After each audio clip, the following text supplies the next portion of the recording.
Hey! This is Jay and Alex. I made a name for myself, I told you I won't be denied. As you wrap up your day, it's time to get your fix of the teams you live for and the sports you love. This is JJ and Alex, presented by G2G Bars on 97.5, the KSL Sports Zone.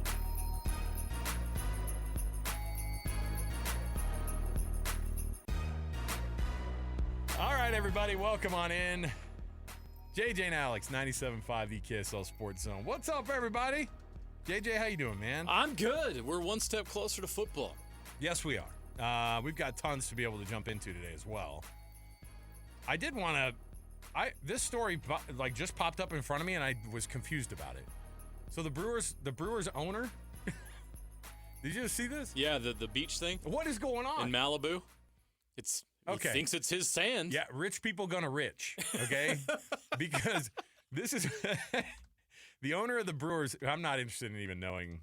I don't even know his name, but he's accused of stealing the sand at Malibu. So he's got a house at Malibu, and he just started using like a front end loader and digging up the sand on Malibu's beach and just going, "Yeah, I'm gonna put this in my backyard." He just started digging up stuff. Oh, I'm telling you. It's good. It's good to be rich, right? You can just do whatever you want, which is leads me to my next point. Basically, look, we're talking about all these athletes all day long. They've all got a ton of money, and now even the college kids, man, have a ton of money, and not all of them, but some of them do. Whose paycheck am I talking about? The kids, all right. So no longer are they living off of the ramen. Remember that was the whole storyline? Oh, yeah. Remember like the Syracuse ramen or Kraft mac and cheese. The Syracuse football team was like, I couldn't even eat. And you're like, I don't know. I get it. My brother did that stuff, and they were kind of scraping by. Remember the peanut butter and jelly sandwiches at Boise State? Oh, yeah. Wasn't that a story? Oh, yeah. Mac and cheese, was it with the grilled cheese? The topping, like cream cheese or jelly, there's difference between peanut butter. Yes. Yeah. What? Crazy. I don't remember this. It's a basketball thing, yeah. So you could get a cream cheese sandwich? Is that what I'm talking? Is that what we're talking about? It was considered something completely different: cream cheese to peanut butter to a topping. Okay, all right. They were that sticky about the rule about what you can give a player. Yeah, and now, I mean, I remember Coach Mack talking about when they had players that they bought pizza. They had like a pizza party. You remember that whole thing? Yeah. And they had the NCAA got wind, and all of the non-scholarship players, by the way, the ones who probably need the most help, had to actually pay per slice of the food that they ate. They had to go back. And Mac has to be like, hey, at least I remember him telling the story, and he was like, yeah, and we had to tell these kids, we're going to need $14 from you. And they're like, really? And now, because it was paying to play. It was paying them with pizza to play. Imagine that. And the boosters were making money anyway, so it didn't matter. The schools were making tons of money off of these kids. All right, anyway. I'm off my high horse, all right? We've got tons to get to today. College football is right around the corner, and we have an interesting list. You know, we're a people who are interested in lists in the sports world. I've done the talk show thing for a long time. If you've got a list, I will do it. You know what I mean? So we're gonna jump into the show. Our program is brought to you by G2G Bars. All natural ingredients and no preservatives make the G2G Bar perfect for anybody who needs a quick, tasty, nutritious boost. So let's start the program off here with the best storylines of the 2024 season. Appropriate that we have 24 of them. Let's jump in right here. It is The Cut, top of the hour. It's time for the biggest story of the day. This is what made the cut with JJ and Alex on 97.5, the KSL Sports Zone. All right, and this portion of the show, of course, brought to you by Trajan Wealth, TRAJAN Wealth.com. That's TrajanWealth.com for all your retirement needs. Just check them out. TrajanWealth.com, TRAJAN Wealth.com. All right. First up, if you were to, for me, obviously the number one storyline in college football for 2024 is, for me, their number one is the new era of the college football playoff, which I think is cute because it's very, very that's one of the great, fun, positive storylines. It's one thing that we're super interested in seeing, and we get to see a 12-team playoff for the first time in the history of the game. But I think, to me, the number one thing is how wild realignment has become. I mean, that is the more overreaching thing. If you want to find a positive storyline, I'm all for the college football playoff being part of that. But guess what? It's not number one. The number one thing is the new look of college football, because our view of how things are going to go in this game will be determined by realignment now and how it's going to affect realignment down the line. I think bigger picture, the biggest thing for this year is what new realignment looks like and how these teams in all their new conferences. Imagine taking a break from college football in the spring of 2022, saying, I'm just interested in other things. I need to expand my life and what I do and become more well-rounded. I'm not going to pay attention to college football for a while. I'm going to live in Antarctica for a couple of years. Maybe I'm going to find another sport to watch or, just like find other things to do. And then you come in and like, you know what? I miss football. Let me check out what's going on. And you try to, wake up today catching up on everything that's happened in the last 2 years. Wouldn't your mind be absolutely blown? It would be, if you were frozen, if you were in just 2 years. If you were a 2-year Encino Man. Remember Encino Man? That popped into my head. Encino Man. Of all the movies that we could freeze somebody or unthaw somebody. That was an 80s theme, right? Like, I think it was an freezing, unthawing, and even it was a Star Wars thing. Yeah. So like this idea that we could freeze people. I just and remember then they would come alive. Unfrozen caveman lawyer. Unfrozen caveman lawyer. I'm just a humble caveman. Your world frightens me. My primitive mind can't grasp these concepts. So if you are caveman lawyer, you came out of you were unfrozen. Yes. Wouldn't your mind be blown? You actually wouldn't understand. Like the college football playoff seems like a natural move where you go, oh, they finally got it right. That's the least crazy thing. Right. This one, the realignment to me is actually one that would be hard to explain to past you. No. To 12-year-old you and say, hey, guess what? And USC and UCLA. And you wouldn't go, wow, things have changed. You'd go, why? Cal's in the ACC. That's stupid. Why? It doesn't make any sense. How did that happen? And you go, yeah. I mean, because what the headquarters of the ACC is in, like, Greensboro, North Carolina, right? And so then you've got Stanford and Cal, the ACC. And SMU. And they're doing it for free. Yeah, how much are you getting on the well, and that wouldn't even be that crazy to you because as a kid, you never heard about what the money was these schools were getting. We've never talked about revenue on a yearly basis with these teams like we do now. I know. And now that's the thing that it becomes so that you can further the conversation about these players getting paid because they're the ones who actually make this product what it is. Which is a new change as well. Also huge. The NIL thing, but it also makes sense if you're able to kind of follow that. The realignment stuff actually is scary to me because it doesn't make logical sense. It makes actual dollars and cents, which is an unfortunate thing because that's where you see that's the direction that you see all this going. It makes sense for Fox and ESPN. That's it, but that's all that matters because they have the money and they have the power. Now, again, if I'm going back to talk to 12-year-old me about the realignment stuff, I'd go, oh, Texas and Texas A&M are back in the same conference again. Texas and Oklahoma in the SEC, that makes sense. That makes sort of. I mean, the word more sense than Oregon and Washington in the Big Ten. At least the word South is in the conference, and they are there. And so when you're telling me about these things, like the thing that is the weirdest thing for me to understand, if I am somebody getting planted into college football right now, is where on earth and how is it sustainable that Washington and Oregon and UCLA and USC are going to be in the Big Ten? And I'm not even talking about the complaints by the Olympic sports either, which are absolutely valid.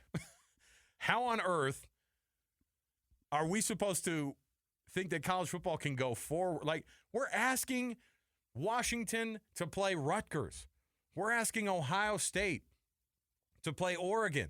And that sounds great on paper, except for when it becomes a conference matchup. And if you're going to try to get 9 of the of the teams in the college football playoff, if you're the SEC and the Big Ten, you got to be real careful because you will eat your own. Penn State is a real interesting study this year because James Franklin is pretty high up in the AP poll, right? His guys are pretty high up in the AP poll, and I think was it Stuart Mandel yesterday who said, "Have we not learned our lesson? They're a little fake." And I'm like, of all the teams that are fake in the top 25, now they're high up there. I think they're 8th or 9th, right? In the 8th. So that's an interesting thing because Penn State could legitimately lose 4 games this year, and you could see that exact scenario playing out with a lot of these teams. You might have an Ohio State get through undefeated. You're not going to have Michigan get through undefeated. You're not even going to have Texas get through undefeated, even though they have a soft schedule. So I don't know. I'm a little bit nervous if this thing, when we actually get there, that we're going to go, this feels icky. That's not as fun as I thought it was going to be. Yeah. Now, the college football playoff brings us back to the idea that college football has moved in the right direction. Okay? The new era of college football with the college football playoff, you're talking about teams like Utah, teams like Kansas State, teams like Ole Miss, teams like, maybe throwing in Arizona, why not? Could be part of this conversation if they have a decent, not even a perfect year. This is where college football needs to go. I don't need perfect teams to be in. And by the way, we had a perfect schedule last year from Florida State, a perfect record, and they didn't even get in. And you know what? They probably got it right. Yeah, they did. As we saw, right? So, in the end, I'm interested to see how this thing plays out because I want to see what the college football playoff. I hope a wrench gets thrown in the works even at the very beginning, JJ, so that we can be excited about college football and the college football playoff. I'd like for that to be the case, but I'm a little worried that this is just going to become the Big Ten SEC Invitational. You're going to they're throwing a bone to the conference champs of the Big 12 and the ACC. You're going to give one group of 5. You can be the 12 seed so that our 5 seed can beat up on you, and then we're going to run this tournament, and that means we're going to get all the revenue. And then we're going to continue to keep our power, and we're going to continue to squeeze everybody else harder and harder and harder. This is their plan. And then they're going to want to, this is great. We got all these teams in. Let's go to 14. Oh, we got all these teams in. Let's go to 16. But trust me, the extra 2 and the extra 4 slots aren't for the Big 12 or the ACC. You know who they're for. And can you imagine? The G5. Can you imagine the 9 teams or something like? You expand the playoff to 16, and imagine half the teams being from the SEC. But you know what's crazy? 8 teams from a conference and a playoff. Don't laugh. Right, but save a couple of teams. If you were actually from a TV perspective, which is what these guys are doing it from. The college football playoff committee would say, no, we're just trying to find the best matchups. Oh yeah. Yeah, but the reality is the integrity of the game. six SEC teams against 6 Big Ten teams, which I know is not possible. I'm just saying if that Not were yet. right, if that were the case, that actually would probably be the most intriguing from a TV interest standpoint. When you talk about televisions tuning in, that's as big of a deal as anything else in Which this. ESPN and Fox. ESPN controls the SEC, and Fox controls Big Ten. And I think that the G5 invite becomes like, isn't that cute? Like where it goes, well, we've always liked these storylines. Utah 2004 and 2008, Boise State being the BCS Busters. That's so fun for you guys. Just don't be a part of our national championship. Get the hell out of here. Yeah, just don't win that game. Just don't show up Don't for win that. 5-12 game. Yeah, if you win your first round game, then you know what you have to do. You have to lose in that second round at the very least. So, other things in college football that intrigue you, JJ? Anything else from the season that you're like, I'm interested in this thing happening or not happening? I think the exit of, and they bring this up, they bring up big shoes to fill, and they bring up Kalen DeBoer, but I just think college football without Nick Saban is going to be pretty weird. Yeah, when you lose basically the face of college football, who's going to take over? Who fills that void? Who's the best coach now? Is it the head coach at Georgia? Is it somebody else? Jim Harbaugh left too, right? So you've lost some really good coaches that had a lot of personality and impact on the game. There's a little bit of a void there, yeah. And who's going to step up and fill that void? That's a good question. One thing that was brought up too, because they're talking about coaching changes, and then they were talking about coaches who, I don't pretend to think that Ryan Day is on the hot seat in any real fashion. Well, but whatever Ohio State's version of a hot seat is right now, like their national championship game or bust. So it's not good enough to win the Big Ten or even to get second in the Big Ten and maybe be in the playoff. Second in the Big Ten, he's fired. You think Ryan Day would be fired? Lock it in. Hey, Dan Lanning. They Lanning. didn't win it last year. Dan Lanning, you have one job at Oregon. It's to knock those guys off because I don't want to see Ryan Day and his Just for Men beard in this conference any longer. Everyone's talking about how there's 2 teams that can win the national championship this year. Despite the 12-team playoff and the parity in the Big 12 and all these things we talk about, there's 2 programs that are just above and beyond everybody else. It's Georgia and it's Ohio State when it comes to talent. Now, if that coach can't take that talent and get them to the national championship game when everyone's predicting it, he's in trouble. And that's the pressure that Ryan Day has to live with at Ohio State. That's not easy. That's not easy at all, but that's real pressure. and that's a real hot seat. If he underperforms and Ohio State underperforms, if Ohio State does not win the Big Ten this year, he's gone. If they get to the playoff, obviously, and then they don't make it to the semifinal, I think they consider it. Do you know? So do you remember? There have been some numbers that have been thrown around, right? Somebody threw around a $20 million NIL. He did, didn't he? Didn't he throw that number out? I think he was the one who said that's what you need these days. He's not wrong. Which sometimes is like a clarion call to like your boosters. You're all, if you're going to be successful these days, you're going to need $20 million, and you're going to need to wire it to account number 493. Like, what did he say? Is that Ryan Day or a Nigerian prince? 13 million? Is that what he said? 13 million. Well, the newest number was 20 that somebody had said that Ohio State actually is probably looking at. So it worked. The advertisement to your fan base worked. Whatever their collective looks like, it's massive. So if they have a $20 million, how many this year? How many scholarships are there? 85 or 88? Where's it at now? They can't. That's I think it goes up to 100. I think next year, right? Or 105 or something like that. It goes up next year. I think it goes to 105. Let's just go with the old number of 88. You know what that means?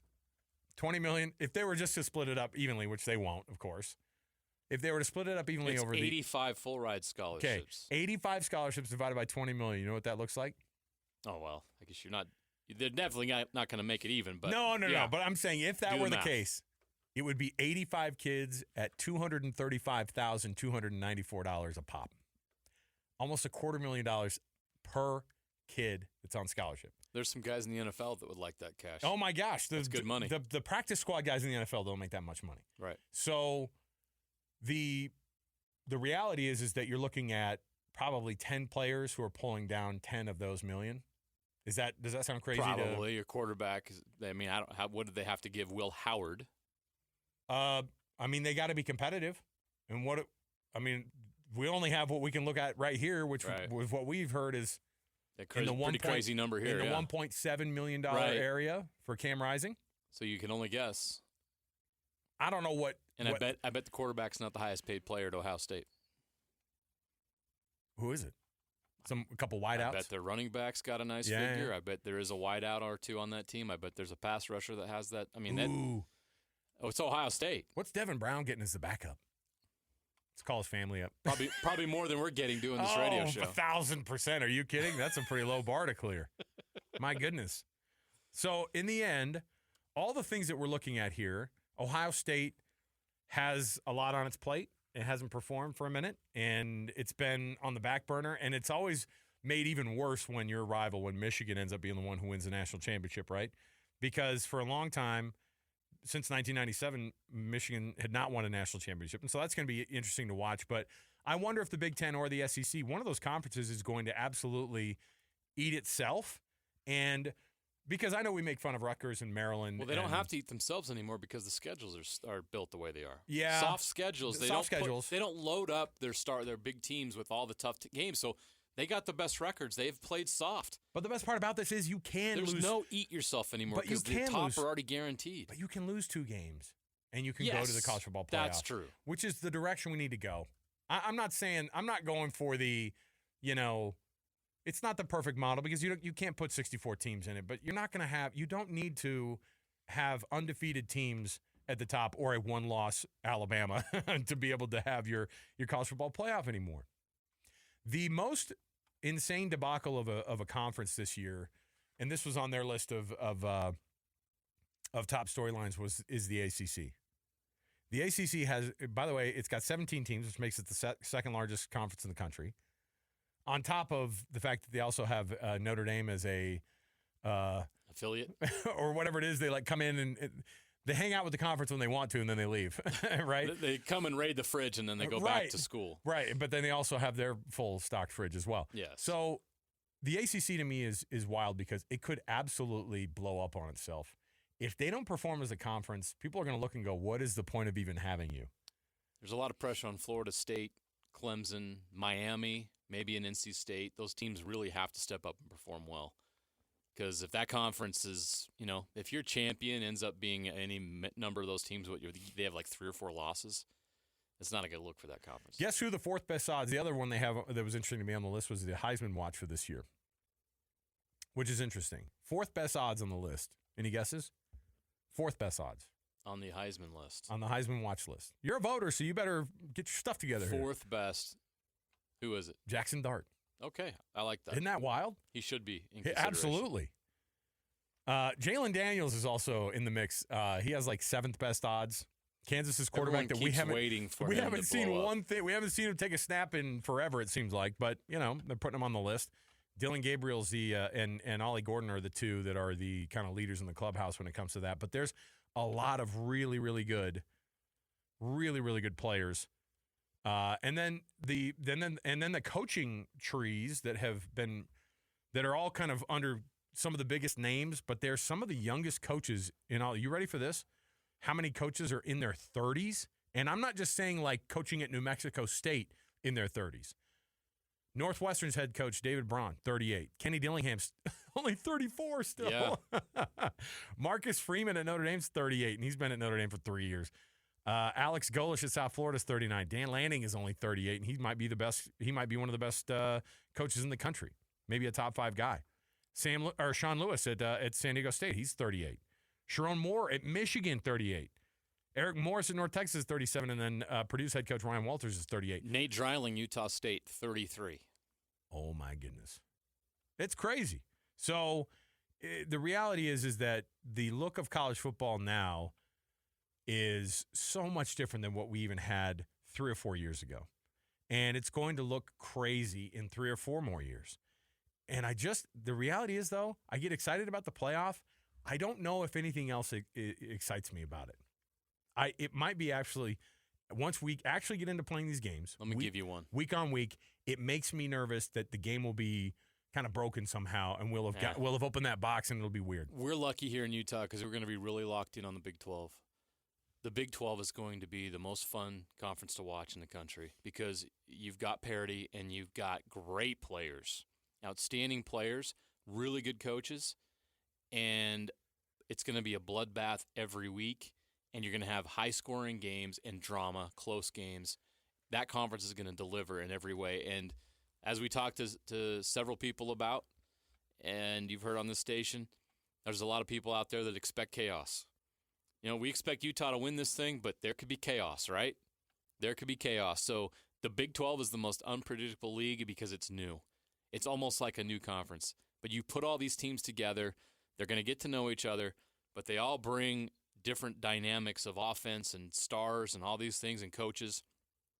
And I think it's going to be really, really good entertainment throughout the season. The Big 12 is going to be a blast. I'm not going to go full Vegas odds on you because Jeremy will go down a weird rabbit hole, our degenerate gambler producer, Jeremy. But they have this whole list of win totals you could take to the bank. I will say, I'm not going to go full on, but they have Colorado at 5.5. Like, you take the under, right? Taking the under. And then Boise State is 9. They're set at 9. Hey, Jeremy, call your guy. Taking the over. Oh, for sure. Are you kidding? I mean, the problem is that like a team like Oregon at 10.5 is kind of Ooh, whoa. Is kind of it's aggressive. It's aggressive. They're good, but 10.5? Yeah, that's a lot. But anytime you're in the they double, got to win 11 or more for you to get your money. You're plus double-digit figures. Oof, that's wild. Not All right. in that league. Anyway, I think I convinced myself that I'm less excited about some of the bigger changes this year. Love the college football playoff. Don't get me wrong. I wonder if realignment is just going to be too messy. If on paper it looks good to have those matchups, but it's just going to be too much. Like, these guys don't feel like they should be in the same conference together. Come on. I don't know. Maybe we're just spoiled to be able to complain about that kind of stuff. We are. Oh, you gave me that. Yeah, you are. Yeah, you're spoilt for sure. All right, we'll take a break. We'll come back. When we do, hey, we got some Jazz news. Got a recent signing. The Olympics was good to one guy at least because the Jazz took notice. They took note, and they're adding him to the team. And where the Jazz have been ranked in the offseason by some of these publications, where the Jazz have ranked in their offseason moves, we'll roll some of those out, and we'll give you some ideas, and we'll tell you who that player is that the Jazz added. So stay with us, 97.5 DKSL Sports Zone. Your daily deep dive into everything Utah Jazz. It's time! All season long and even in the offseason, it's Jazz Daily with JJ and Alex on your exclusive home of Utah Jazz basketball. 97.5, the KSL Sports Zone.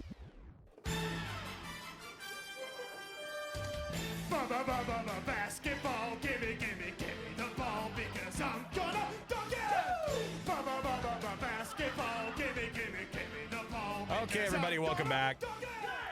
JJ and Alex, 97.5, the KSL Sports Zone.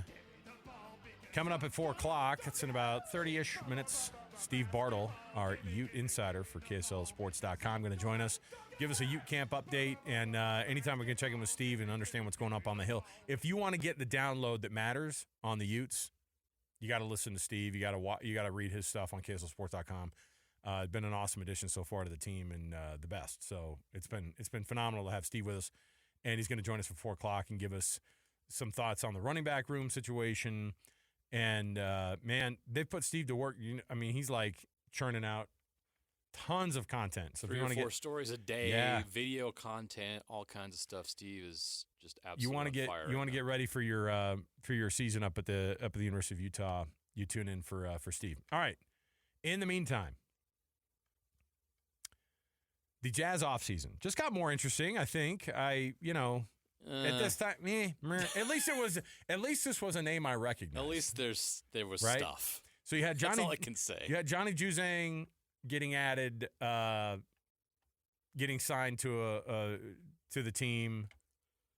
What, 2 days ago? Officially, yeah. Officially, but we knew a couple that days ago. deal We knew it was going to happen a month ago. Yeah. The Drew Eubanks thing, we knew that a month ago. They were waiting after the Lowry Markkanen extension to make these deals with the remaining cap space. They had to save the cap space for Lowry's renegotiation. Patty Mills, Australian guard, of course. We saw him in the Olympics. And one of these guys who's been in the league for a long time now. Patty Mills is a distinguished veteran at this point, which is, that's a little bit of radio speak for being that he's old. But, it's 36. 36.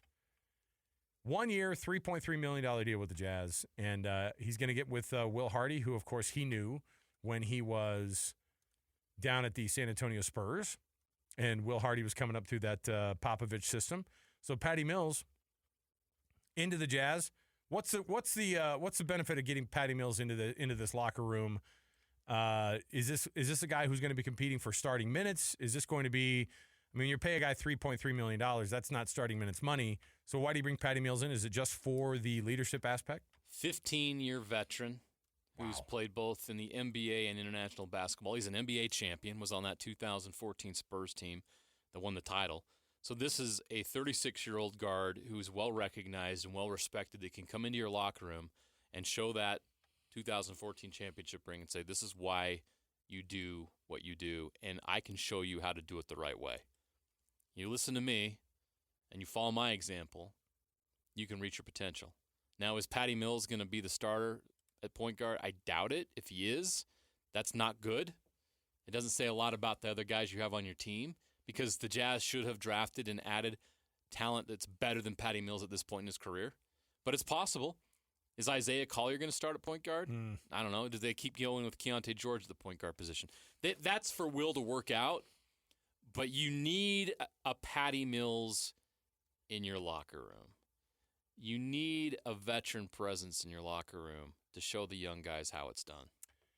Do you see an ad like that and go, okay, they're starting to kind of take shape here, and this is what they kind of want? And again, a year like this takes shape in a different way because you know that they're not interested in winning 50 games this year. They're not interested in winning 40 games this year, it seems like, right? And I think if they were sub 30, they'd be okay with that. And frankly, it might be one of those rare seasons that the Jazz do only win 27, 28 games. I think the over-under last year was what? It was like 24.5, and I think they won 30. Did they win 31 or 32 games this last year? Either way, it doesn't matter. But it does now where you start to look and go, every win matters when you're trying to be in that playoff hunt. Every loss matters, unfortunately, for the Jazz at this point. It was 31-51, if you want to know. So they win 31 games. One of the worst records in franchise history, by the way. bottom 10. Yeah, but I mean, we have recent memory of them losing 20 or only winning 25 or 27 games of back in what year was that? 12, They 13? won 25 games in the 2013-14 season. If you want me 13, to, I 14. can go real quick and tell you worst seasons. So 2013-14. And then you've got to go all the way before that to that 04-05 season, the 26 and 56. And then to get any lower than to get to like the 31 or You're lower going back to range the after 80s. that, you've got to go back to 1982-83 when they lost 30. Yeah. So it's one of the worst seasons in franchise history, which says a lot about the franchise, but then again, the franchise it's been good but not great. Yeah. Greatness is winning championships. The Jazz have never done that. What's the long term for Will Hardy? Because at some point, you wonder what it looks like to have these losing seasons stack up and have that be the beginning of your coaching It's career. tough. That's really tough. It stinks. I think he knew what he signed up for because he took on this challenge. He knew he got the 5-year contract, so you had the job security. I think they knew, and I think he knew what they were in for. And here he is going into year 3, and they look worse than they were in year 1. And now he's got a roster of 6 players, right, that are either on their first or second year on rookie scale deals. And you have Larry Marketing, Colin Sexton, Jordan Clarkson, and John Collins as your vets, along with Patty Mills. That's not a good roster. That's a young roster that's not going to win a lot of games, and that's a challenge as a head coach to what do we do here? What do you want me to do with this? You've got to hopefully know what the plan is and that there's communication between Danny and Justin and Ryan and Will. I trust that there is. There's no indication that there isn't. But if you're a head coach, you're in this to win. Because if you're looking at his resume, if you just take it at square value, wins and losses, it's like he's a terrible coach. We know that's not true. He's an excellent coach. He has got a great reputation, but you're right. What matters is wins and losses in a career, and right now his W&L is way out of skew. According to his resume, according to his reputation. Yep. He wants to win games. Will wants to win games, and I think that he wants to start doing that, but he also understands what they're doing, and I think they're unified in what they're doing. Now, you, the fan, can disagree with what they're doing. We on the radio can disagree with what they're doing, but I think they are unified in what they're trying to do here. It's not easy. It's painful. They are definitely not skipping steps with this process. They've made it pretty clear that that's what they want to make sure they don't do, right? They're going to do it all the right way. At some point, we start to forget what all the draft capital is that they have because it doesn't seem like they've been using any of it. But again, you've got to wait your turn and see what the exact moment should be for you to be able to grab that next piece. And I don't think this year is a year you're going to get a big name floated out there until, next June, July. Right? That's when the names start floating around. Nothing seems imminent. Like last year, you saw the thing with Dame bubbling, you saw an all-star player on a bad team that needed a rebuild. The Drew Holiday thing came kind of out of nowhere because you felt like the Bucks are contending. Why would they want to make that move? But they did, and we know now the Jazz were very, very much in the mix on that and tried to make that happen, which we're having a completely different conversation if you get Drew Holiday added to this Right. core, right?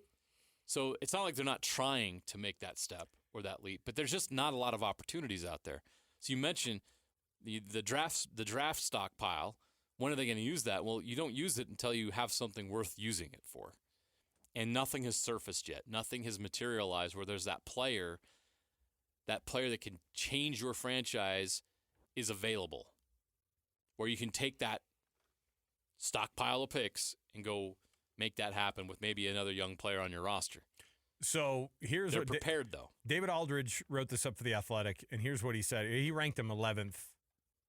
I guess that's 11th best of the offseason. They get ranked 11th on this, and it's almost entirely based off of the fact that, well, and David Aldridge says Utah nailed the draft, which I always hate because we don't know. How do you know you nailed the draft?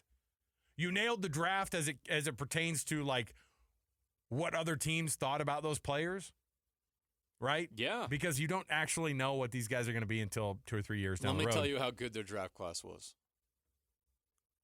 Cody Williams and Isaiah Collier were two of the top 4 players in the 2023 class by 24/7 Sports. So you got two of the 4 best high school players in that class are now members of the Utah Jazz. And Kyle Filipowski is actually considered the guy who was the biggest steal. And he was in the top 1 or 2 or 3 of the year, before the that. year after, yeah. And yeah, a lot of GMs were jealous of that pick. These are McDonald's All-Americans that you got at 10, 29, and 32. That's crazy. So here's what you're looking at, though, too, because you have a lot of teams. The good news is that when you have off seasons like this, prior to a season that you're going to stink, the idea is it's really, really good for you because you're not going to win right now, but you are going to put yourself in a spot to be, and it's unfortunate because the standard of a rebuild right now is who? Who's the standard in the West of a rebuild? The Thunder. By far. Sam Presti and the Thunder have put on a masterclass. And I know that a lot of that has to do, I think we brought up, like, we tried to throw praise at Sam Presti at one point, and David Locke was like, yeah, but he also missed on a lot of stuff, too. You know, I was like, well, okay. He's got an axe to grind with the He does. He has an axe to grind with the Thunder organization. He's a Supersonics guy. Of course. So the Thunder are suddenly, they had the best record in the West last year. And the year before that, it was like kind of like, hey, this could be a pretty decent team. Now, I'm not going to say they lucked into SGA because they didn't luck into it, but they had to make the great player for him. But they also didn't know he was going to be as insanely good as he's been so far. You know, I think it's a lot like like Jalen Brunson. I don't think we thought he was going to be what he is right now in the league after having a nice playoff series against the Utah Jazz, and then second-round pick. National champion, but a second-round pick. Yeah. Undersized player. So it's crazy, but that's how it works. Well, the Thunder you mentioned, it's not like they didn't go through their own pain. Oh, boy. 2020-21, new head coach, 22-50. The next season after that, 24-58. You think that was fun for the season ticket holders? So that's a Thunder fan base that didn't know what it was like to lose. Because ever since they moved from Seattle, right, with the exception of their first year in Oklahoma City, they won the least amount of games they won was 44 in that final year before they broke it all down. But they averaged like 50 wins during that whole 10-year run. Yeah, and they could have had all-star generational players. They could have had a title. Durant. They could have had a title. They should have and should have. But the Thunder went through the pain, and then the third year they went 40-42, didn't make the playoffs. Suddenly, boom, conference semifinals, number 1 in the West. Okay. So they went through 3 years of no playoffs and a lot of losing, but they also went through a lot of picks, and they did things that were really smart, and they got lucky with Shea. I'm going to call it luck. Yeah, I mean, they really didn't expect the number 11 pick in the draft in a Paul George trade that was thrown in there to be maybe the most dynamic guy, an MVP candidate. Yeah. They knew he was good, but MVP candidate? Yeah, him and Ant are like shockingly as good as they are. They got so good so fast. Really wild. So the question is that 20 and 52 season or whatever, or 20 and 62 season, whatever they had, and then the 22 win season. Where are the Jazz? It was a COVID shortened season. Oh, that's right. 22 and 50. But what? Yeah, they were bad. Where are the Jazz in that? I think they're starting. Are they in year 1? They're starting year 1. So this might be the 20-something I don't feel like the last season? 2 years were true rebuild seasons. So this could be fourth year we're talking, in which it would be like 6 years out of the playoffs. I'm just being honest and dead straight with you. Darn it. Like this is what they have. This is what they're looking at. Unless that big deal comes along. This doesn't say the Jazz have to do it exactly like the Thunder have, but the Thunder have shown the path, and this is a pretty good path. I think if you're a Jazz fan, if you could take the Thunder situation right now, knowing you've got to go through 2 to 3 more years of pain, wouldn't you take it? You know how you get through these years? Your Utah Yeti. Yeah. You don't think that's going to be the mascot? Come on. NHL hockey, it's fantastic. Come on. That's how you get through this. That's how you get through these bad years. How'd you get through those tough years of the Utah Jazz? Go hockey. There, that's exactly right. The perfect drug for Utah Jazz fans for the next 3 years. We'll take a break now. We'll come back. We have our Would You Rather around the corner. And also, like I said, Steve Bartle's around the corner. Don't want to miss any of that. Cole Bagley, speaking of hockey, is also going to be on our Utah Hockey Club Insider. for KSLSports.com. He's going to hang out with us as well. So stay with us right here, 97.5 KSL Sports Zone. Listen, everybody. Real life hypotheticals to get your brain churning. As JJ and Alex ask, would you rather?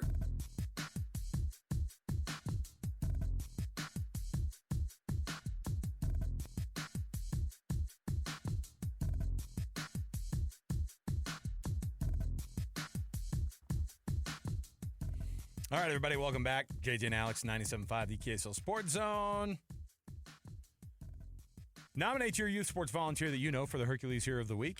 How does the Hercules Hero of the Week work? Well, you've heard us talking about it for the last few months. It's been awesome to be able to honor the youth sports volunteers in your neighborhood. And you can nominate somebody. You might have somebody in your head right now who goes, you know, they do a phenomenal job every year, or they've helped my kid, or they've helped multiple of your kids. There's so many of those great coaches and mentors and people who run leagues and team moms, all those people. And anything you want to do to be able to submit a nomination for those people, we'd love to hear the stories. And guess what? They can receive the Hercules Hero of the Week Award, which includes a gift card, courtesy of Hercules Credit Union, and a gift card to use at Beehive Meals. So there you go. You just go to KSLSports.com/contest. That's KSLSports.com/contest. And we can make sure that we honor those people. We'll read them on the show every Thursday, and we'll roll those out. So just go to KSLSports.com/contest. Even if you have somebody in your head who goes, I don't know, they might be a little bit sheepish about it. Look, let's just honor those people. They don't do these things to be able to get the accolades. That's why they're so great, right? So there you go. KSLSports.com/contest. It's all brought to you by Hercules Credit Union and Beehive Meals. All right. Let me see here. So would you rather have your NBA team not be very good, but you have these older, aging stars? Oh, I don't know what comes to mind. You say the team at the same time. 3, 2, 1. Phoenix Suns. So would you rather have, because like in a lot of ways, Matt Ishbia, the owner down there, and soon to be, I mean, Jerry Jones must be his idol, because he is becoming that young version of Jerry Jones. Like, I got a bunch of money, I bought a team, I put a bunch of guys on there. The difference was those Cowboys early on with Jerry Jones won Super Bowls. The Phoenix Suns, they do have a really good roster. They do have big names. They have a good big three. They don't have a good roster. Well, okay. They don't have a deep roster. Depth. But you know what? Like, what did we just see in the playoffs? No, what wins a title? What gets you to the finals? Yeah, depth. Which team in the West got to the finals? Dallas Mavericks. Why? Because I could argue that they had the best depth. Yeah. Along with star power. Yeah, Dante Exum. What are you gonna? How can you go wrong? Well, that team was so good they didn't need Dante Exum. I know. So would you rather have that? Because there is part of me that goes, how cool would it be to have outside Delta Center, the big, remember when they used to do the big like posters? Yeah, but that's you get Kevin Durant, you get Devin Booker, you get Bradley Beal. Do you want a Bradley Beal? Is there somebody else we could put on the poster? He didn't play. Name one other player on that roster right now. Go. You're Allen. Yusuf Nurkic. Jukic Nurkic. Sounds like I'm doing the Beatles album backwards. Yusuf Nurkic. NBA expert Alex Curie. I was like, Jukic Nurkic. I'm telling you, there are so many itch names that we have to have down. My brain gets muddled up sometimes with it. Or if he's from the Eastern Bloc, you just trust it's pronounced itch. He plays for Serbia, right? They're like one of those countries. Or would you rather be in the Jazz situation and struggle through with those young guys? I would say you can't, but see, Jeremy, you put in here like the promise of something. The thing is there's no promise of anything. Even if you have a crap roster, you're right in the NBA. They might just be crap, and they might be crap for a while. As well positioned as the Thunder are, and they may be able to buck this trend because they still have a stash of picks. Because they're going to continue to be able to bring in talent where they could let a free agent walk just because they've got another player that's cheaper on their roster that's just as good. But even the Thunder have a window of opportunity where eventually you're going to have to pay Chet Holmgren, you're going to have to pay these guys. Jalen Williams is going to want to get paid.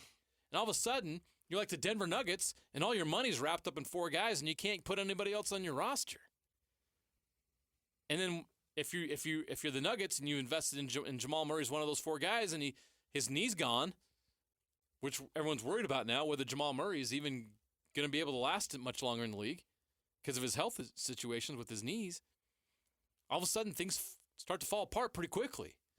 So windows are very, very thin in the NBA. They're not open for long, even for a team as well constructed as the Thunder. But the Jazz and the Thunder are those teams, those young guys with a lot of promise and a lot of flexibility on your roster. The Jazz and Thunder in that mix, that's for sure. I'd throw the Spurs in as well. The future of the Big 12 or the future of the ACC? Which Big 12.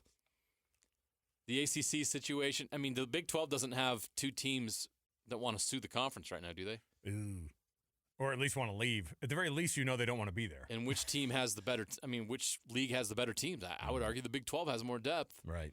That's going to be more entertaining, which is going to be a better product for the TV networks. So Yormark's got something that's going to be pretty good to sell here when they have to sell it. And you know he's going to try to cash in. The ACC, where's the leadership? You know? Yeah. Some might say, well, Arizona State and Utah didn't want to be in the Big 12. Trust me, they're much happier in the Big 12 than Stanford and Cal are in the ACC. Yeah, I can see that. But I could also see, I mean, you do have Duke, North Carolina, Clemson, Florida State, Miami. Those are big names. In Arguably, basketball. well, yeah. I mean, North Carolina is just a big brand in general. It is. It's probably the biggest brand in that entire freaking conference, to be honest. It is. And Virginia's a bigger brand than you think, even though they're not no, good UVA at is sports. awesome. Okay. Sports matter, though. They do. Kind of a big deal. They do. Hey, I'm Bronco Mendenhall, the new football coach, and I'm the newest Wahoo. Wahoo! They're all. You need to re-record that. It's not a Wahoo. It's a Wahoo. Now he's the latest Lobos. Oh, listen, he feels so much more comfortable in Albuquerque than he does Oh, no doubt. in Virginia. Wasn't All right. that the weirdest pairing? It was crazy. I mean, and you Virginia know what? needed him at the time, but man, it just seems But odd, in the like way an that odd it pairing. the way that it ended too is just about right Right. for Bronco. Man, those poor coaches, they got left out there, didn't they? Yeah, All right, they did. we'll take a break. We'll come back. We've got more to go around the corner. Steve Bartle, our Ute insider, KSLSports.com, is going to join us. Love having Steve on and love having him part of the program on a weekly basis. And so he'll jump on, give us some thoughts as to what's going on up at the Utes fall camp and projected depth charts, etc. So many more things to talk about. Stay right here, 97.5 the KSL Sports Zone.